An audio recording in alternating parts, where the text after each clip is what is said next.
আসসালামু আলাইকুম এভরিওয়ান। কিছু বাস্তব সত্যি কথা কই কলেজ ফ্রেন্ড নিয়ে। আমরা কলেজ লাইফে সবাই বলি যে কলেজ লাইফের শেষে সব বন্ধুরা সম্পর্ক রাখবো কিংবা প্রতিদিন দেখা করবো, এগুলো আসলে সত্যি হয় না ভাই। এখানে মনে করেন আমরা সবগুলো কলেজ ফ্রেন্ড আছি, এখানে আমরা 7-8 জন আছি, মানে যারা আমরা একসাথে বসতাম, আড্ডা দিতাম, এরকম কিছু।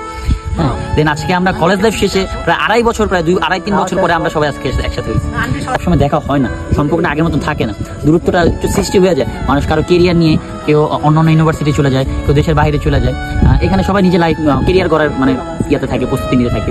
যেমন আমাদের ফ্রেন্ড প্রায় আজকে 2 বছর 2.5 বছর চেষ্টা করার পরে ওরাকে ভিসা হয়েছে, এখন ও বাইরে চলে যেতেছে। দেন হলো যে ক্যামেরা করতেছে হাসিব, ভিডিও করতেছে হাসিব, ওর হলো সামনের মাসে প্রায় 17 তারিখে মেবি ভিসা ফ্লাইট। দেন হলো ইব্রাহিম আসুদিকে একটু ফোন কথা বলতেছে, ওর হলো সামনের মাসে ফ্লাইট। দেন হলো ওদের মানে সবাই কম বেশি সবাই আমরা বাইরে চলে যেতেছি, কি সবাই নিজের কেরিয়ার নিয়ে চিন্তা ভাবনা করে। একটা সময় শেষে কি আমরা হয়তো বা আর কোনোদিন একসাথে হতে পারবো।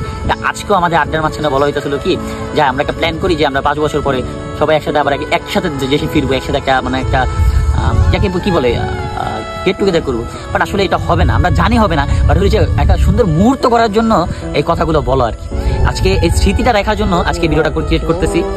খুব খারাপ লাগতেছে যে এই ফ্রেন্ডটা হয়তো বা আমাদের খুব শীঘ্রই ও খুব শীঘ্রই চলে যাবে। দেন সবাই আমরা আলাদা হয়ে যাবে। কিন্তু সব ফ্রেন্ডকে দিন শেষে একটা কথাই বলতে চাই, সব ফ্রেন্ডকে দিন শেষে একটা কথাই বলতে চাই, লাভ ইউ।